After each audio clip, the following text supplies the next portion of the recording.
Oh, give thanks to the Lord, for he is good. His mercy endures forever. Welcome to Faith Matters with Phillip Campbell, a Catholic variety program broadcasting here on Good Shepherd Catholic Radio out of Jackson, Michigan. I am your host, Phillip Campbell, and I'm very pleased that you're tuning in once again to another episode of Faith Matters. Now, one unfortunate word we hear a lot about these days is scandal. We hear about this political scandal or this and that scandal in the church or so-and-so's scandalous behavior in Hollywood. We just hear this word all the time. And unfortunately, you're going to hear it about 1 million times in this program because this program is about the idea of scandal and exploring what is the idea of scandal. The scripture says, "Woe to the world because of scandals. For it must be that scandals come, but nevertheless, woe to that man by whom the scandal comes," Jesus says in the Gospel of Matthew, chapter 18. Scandal has been defined in the Church's tradition as any action or omission on our part through our bad example that can lead another to commit sin or lose faith. So it's a bad example that we give either by doing something or not doing something which causes another one to sin or lose faith. And this concept is really a reminder that we do not exist in a vacuum. Our sins ripple out and affect others as well. Now, I don't want to be too overly negative. Obviously, our good deeds can also ripple out and affect others as well. Essentially, the idea is we are just all interconnected, either for good or for ill. Nobody practices virtue entirely in a vacuum without affecting those around them, and nobody sins in a vacuum. We are all interconnected. Our Lord warns us in the above-cited passage that to do such a thing, to scandalize someone, is particularly heinous. As if to warn us it's not bad enough that we endanger our own souls, scandal causes us to drag others down with us into the mire of our own sin. Sometimes by actively leading others into sin, sometimes just by causing them to be shaken in their faith or by their poor example. In other words, situations where someone says, if you're supposed to be a Christian, how come you do X, right? You say you're a Christian, but I see you doing this. That scandalizes a person because it becomes an obstacle for them coming to faith due to your own bad example. Jesus levels dire consequences against those who lead believers into sin, warning that it would be better to have a stone tied about our neck and tossed into the ocean rather than be guilty of scandal. So, we're going to explore this concept further, and first I want to begin with the definition of scandal according to St. Thomas Aquinas. Now, going back to the Greek word skandalon, Thomas begins his discussion on scandal by noting that in the literal sense, a skandalon is something that trips somebody up, like a stumbling stone or an obstacle in the path. For example, like when I get up in the middle of the night for something and there's Legos left on the floor, and I step on them in the dark and howl in pain. Those Legos are a skandalon. There's something that trips me up or that I step on that prevent me from walking. Now, applied to moral theology, St. Thomas Aquinas defines scandal as a situation in which, quote, a man may be disposed to spiritual downfall by another's word or deed, insofar as one man, by his injunction, inducement, or example, moves another to sin, by something less rightly done or said, that occasions another's spiritual downfall, end quote. So to restate that, it's something that we do or don't do that leads to the spiritual downfall of another. Now, Thomas will note that there are two sorts of scandal, and he calls them active scandal and passive scandal. Now, active scandal refers to the sin of scandal committed by the individual who is doing the scandalizing behavior. For example, let's say employee A steals from work. And when employee B sees this, he realizes that he can get away with it, and so employee B starts stealing from work, starts doing the same thing. In this case, the first employee is guilty of active scandal. He is the one whose behavior is leading someone else into sin. Thomas says that when there's active scandal, it's always sinful. although he notes it may be venial or mortal depending on the level of downfall it occasions in the one scandalized. Now, passive scandal, on the other hand, refers to the effect of active scandal on the person being scandalized. So in my example of one employee stealing and then the other employee realizing he can get away with it too, the second employee is the one who is passively scandalized because he's the one that's being affected by the scandal of the first employee. Now, passive scandal may or may not be sinful, depending on how the individual reacts to the scandal. For example, let's say we have a man whose lifestyle of drunkenness encourages his own son to become a drunkard. In this example, the father is guilty of active scandal and the son of passive scandal. Both have some share in guilt because they've both consented to sin. However, let's imagine another scenario. Let's imagine that the father provides an example of drunkenness, but the son, seeing how destructive this behavior is, rejects the example of his father and maintains sobriety. In this case, the father is still guilty of active scandal, and the son has still been passively scandalized, but he's not committed any sin because he's not consented to anything. Now, this raises one obvious question. If the son has committed no sin in this example, how can he still have been scandalized? Aquinas answers by saying that scandal occurs whenever, quote, a man either intends by his evil words or deeds to lead another into sin, or even if he does not so intend, when his deed is of such a nature as to lead another one into sin. And that bears repeating. He says, scandal occurs when his deed is of such a nature as to lead another one into sin, even if no sin actually occurs. So it's not necessary that anyone actually be led into sin for scandal to occur. It is enough that the deeds are of such a nature as to lead one into sin. For example, say you're just out in the street and a naked man comes running down the street. Let's not hypothesize on his rationale, but let's just say a naked person comes running down the street. Okay, and you're out there, let's say you've got your kids, it's a real awful situation.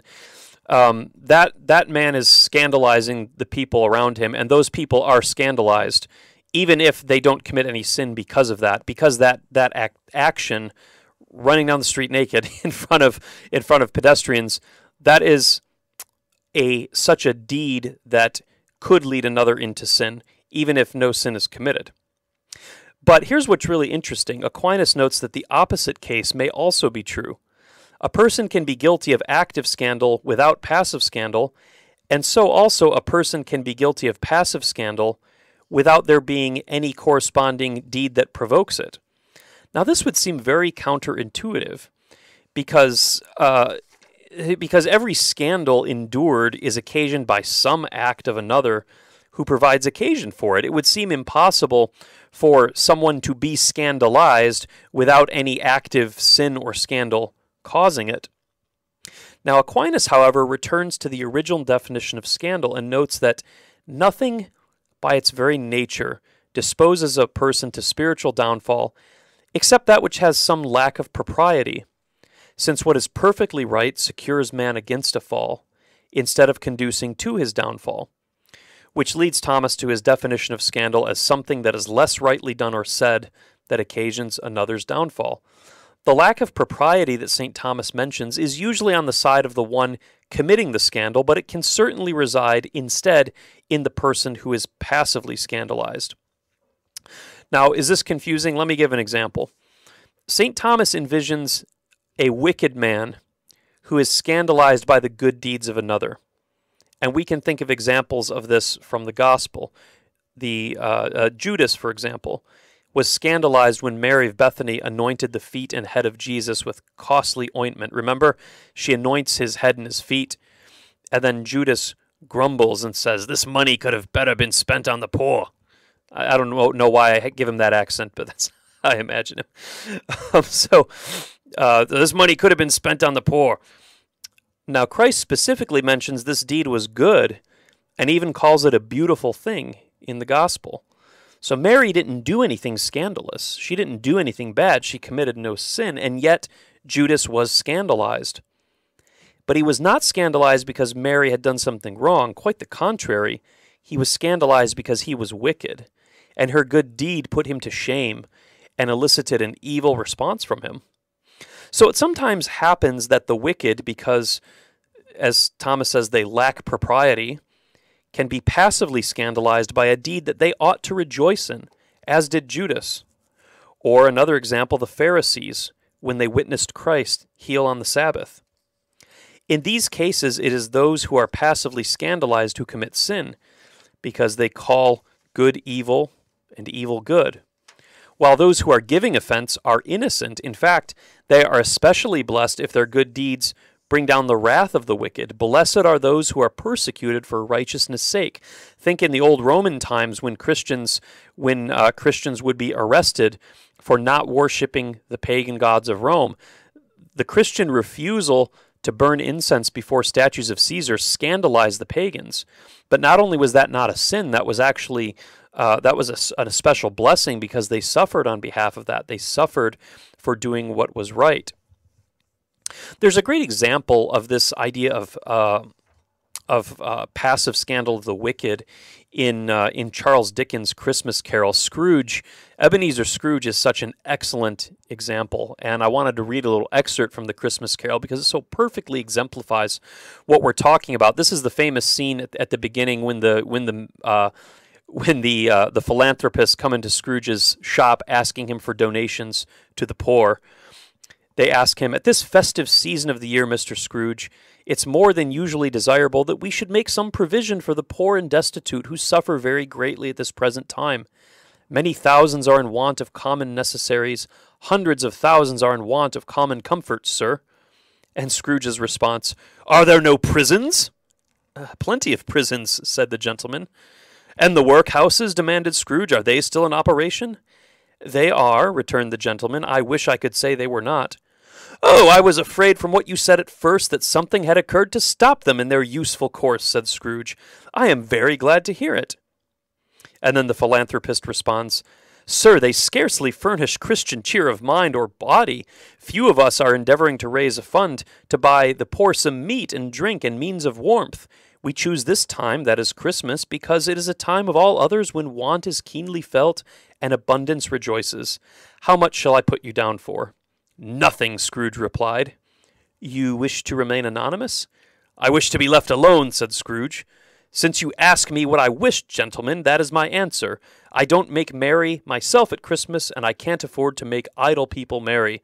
I help to support the establishments I have mentioned. They cost enough, and those who are badly off must go there." "Many can't go there, sir. Many would rather die." "If they would rather die," said Scrooge, "they had better do it, and decrease the surplus population."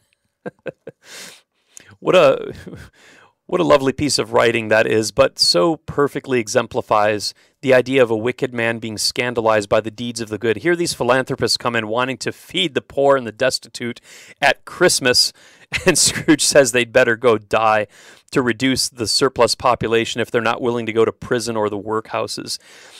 So in these sorts of situations, it's not a specific sin that gives rise to scandal, but rather the wickedness or the lack of propriety or right judgment on the part of the wicked. St. Thomas distinguishes between active and passive scandal based on the distinction between the one committing the scandalizing act and the one who is scandalized. Now, our Catholic moral tradition further distinguishes three types of active scandal, and various theologians have given their opinions on where the dividing lines are between these types, whether one is worse than another, etc. But we're here going to use the distinctions found in the classic moral theology book, Moral Theology by John McHugh and Charles Callan from 1958, which summarizes the Church's tradition on scandal. The first type of active scandal referenced by McHugh and Callan is called scandal in itself. This is scandal simply understood when a person commits an act against the law of God and another person sees it and follows the bad example, like a teenager steals and his younger brother is taught to steal. Both are guilty of the sin of theft, but the older brother is guilty of the sin of theft and scandal. This is scandal in itself. When I was a boy in the 80s, they had this anti-marijuana commercial where the dad finds the son's marijuana in his bedroom and he's confronting the son and he says, "Where'd you get this stuff? How'd you start doing this? Who taught you to smoke this?" And then the son says, "From you! I learned it from watching you!" Right? The dad The dad scandalized the son. His habit led the son to pick up that habit. So that's scandal in itself. The second form of scandal is known as scandal of the little ones. In this case, there's no sin of active scandal, but an uneducated or young Catholic might be scandalized by something he wrongly perceives to be a sin. This is the case explained by St. Paul in 1 Corinthians 10, when he talks about the issue of meat sacrificed to idols. Now, the background of this question is in the pagan world, almost all food was offered to some pagan god before it made it to the table. And Paul is trying to answer the question, should Christians eat meat that has been offered to a pagan god before it came to the table? Paul says, quote, "All things are lawful, but not all things are beneficial. All things are lawful, but not everything builds up. You should not seek your own advantage, but that of the other. Eat whatever is sold in the meat market without raising any question on grounds of conscience, for the earth and its fullness are the Lord's. If an unbeliever invites you to a meal, and you are disposed to go, just eat whatever is set before you, without raising any question. But if someone tells you this has been offered in sacrifice, then do not eat it, out of consideration for the one who informed you, and for the sake of conscience. I mean the other's conscience, not your own. For why should my freedom be subject to the judgment of someone else's conscience? If I partake with thankfulness, why should I be denounced because of that for which I give thanks? So whether you eat or drink, whatever you do, do everything for the glory of God, and give no offense to Jews or to Greeks or to the church of God, just as I try to please everyone in everything I do, not seeking my own advantage, but that of the many, so that they may be saved." That's 1 Corinthians 10. Now, in this case, St. Paul is saying the act of buying or eating meat sacrificed to idols is not wrong in itself, because, as he says, an idol is nothing. It has no existence. But suppose an uneducated or weak Christian witnessed another eating meat sacrificed to idols. He might not be able to make the proper distinctions, and he might be led into sin or disbelief or confusion because of what he witnesses. So thus, the first person can truly scandalize the second by an act that is good in itself. But unlike the examples we cited above with Judas, it's not due to the person's wickedness, but only their lack of formation or their ignorance or their youth. Now note that the objective good of the first act, eating meat, is very small compared with the negative effect, the potential loss of faith and salvation by the one who is scandalized. This is why St. Paul teaches that in these circumstances, it is the stronger Christian who is to alter his behavior and give deference to the lesser. It's an example of the strong bearing with the weak. For why should a weaker Christian perhaps lose their faith over something as trivial as the eating of meat? Those who commit the scandal of the little ones are guilty of sin if they know their behavior could scandalize a weaker brother and they do it anyways. Now, not, of course, a person who is aware, a person who is not aware that a good act is scandalizing someone can't be held responsible for this. I mean, if I'm smoking a pipe and I have no idea that someone is scandalized and offended by smoking, that's not my fault. But people do have a moral responsibility to evaluate their actions, examine their conscience, and strive to avoid acts that might scandalize others, even if they're good acts. Now, this brings us to the third and final sort of scandal mentioned by McHugh and Callan, and that is the scandal of the Pharisees, which is closer to what St. Thomas was getting at, with the example above about Judas being scandalized by Mary anointing Christ at Bethany, or the Pharisees objecting to Jesus healing on the Sabbath. As Thomas mentions, this sort of scandal comes from a lack of propriety or rightness on the part of the ones who take offense. The scandal of the Pharisees reminds us that scandal is not entirely subjective. The sin of scandal has not been committed just because one party says, "You're offending me." Now, we always have to examine whether the act in question is objectively good or not, and what accounts for the scandal claimed by the other party. Does it proceed from ignorance, like the scandal of the little ones, or is it actual malice? Is it wickedness? If it's from ignorance or weakness, then we have a duty to respect that, to respect the weakness of the other Christian while trying to help them understand. But if the scandal proceeds from malice or wickedness, then what we have is a case of the scandal of the Pharisees. Now, the distinction between Pharisaical scandal and the scandal of the little ones is interesting. In the case of the scandal of the little ones, as in the example of eating meat sacrificed to idols, we have a moral obligation to cease from the scandalous activity once we know it is harming someone. But In the case of Pharisaical scandal, the opposite is true. Here we have a duty to persist in doing good, despite the fact that the wicked take offense to it. Because the pursuit of the good is bound up here with adherence to the gospel. In fact, here it could be argued that one would be committing a sin by not continuing the behavior, despite the scandal it causes. For example, suppose you have a priest who speaks out against something like abortion. But then he gets all this pressure from local abortion rights groups. They put all this pressure on him, and then he backs down. He retracts his statements, and he won't talk about it anymore. In this case, we could argue that it is the priest who is guilty of betraying the faith to a degree. Jesus says, "I say to you, whosoever confesses me before men, the Son of Man will confess before the angels of God, but he that denies me before men will be denied before the angels of God." As mentioned above, the fact that the wicked or those of ill will assert that the behavior of a Catholic offends them, that doesn't mean that we're committing the sin of scandal and have to stop just because someone is offended. I mean, if we had to stop living the Catholic faith or speaking of the gospel every time somebody got upset, I don't know where we'd be. The presence of the scandal of the Pharisees due to the unbelief of the wicked should itself be an incentive for us to do greater good. The threats against St. Joan of Arc only led her to be more steadfast. The anger of the Roman judges did similarly to the martyr St. Lawrence, or St. Isaac Jogues, the famous martyr of North America who was killed by the Iroquois. He did not cease preaching against the pagan superstitions of the Iroquois, though he knew they detested him for it, nor did he fear being labeled divisive. Blessed Pope Pius IX did not cease his denunciation of the modernist innovators of his own day, even though it offended people. Indeed, in the cause of God, the righteous are often labeled as very divisive because they stand out as beacons of light against the evils of those still in darkness, and their good deeds are a reproach to them.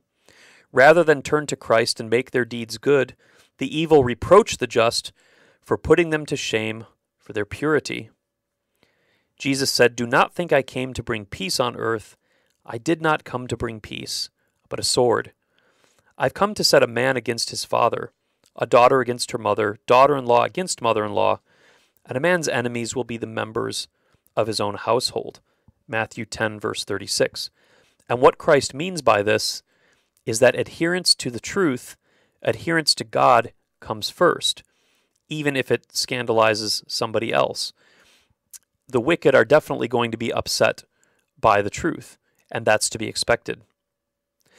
So thus, while we must soberly examine our conscience and our behavior to make sure that we don't scandalize others by bad example, nor potentially scandalize the weak with some act that gets misinterpreted or misunderstood, we ought also remember that the follower of Christ must be a light on a hillside, whose light will inevitably invite shame and reproach from the world, from those who are scandalized by the truth, even as the Pharisees were. So whether avoiding giving offense to the just by our deeds, or whether by our deeds we offend the consciences of the wicked, we will never be guilty of the sin of scandal so long as we let all our deeds proceed from the motive of charity, which St. Paul says is the bond of perfection. And I think that's the most pertinent point to remember. As long as everything we do proceeds from the motive of charity, we're not going to commit the sin of scandal. Now, did I say the word scandalize and scandal enough in this episode? Are you passively scandalized by my repetitive vocabulary? Have I made you commit the sin of wrath by wanting to break your radio? I certainly hope not. But just to be safe, we better wrap this episode up for today. Thank you so much for listening. Until next time, this has been Faith Matters with Phillip Campbell. May the Lord bless you and keep you. The Lord make his face to shine upon you and be gracious to you. May the Lord lift up his countenance upon you and give you peace. God bless you all.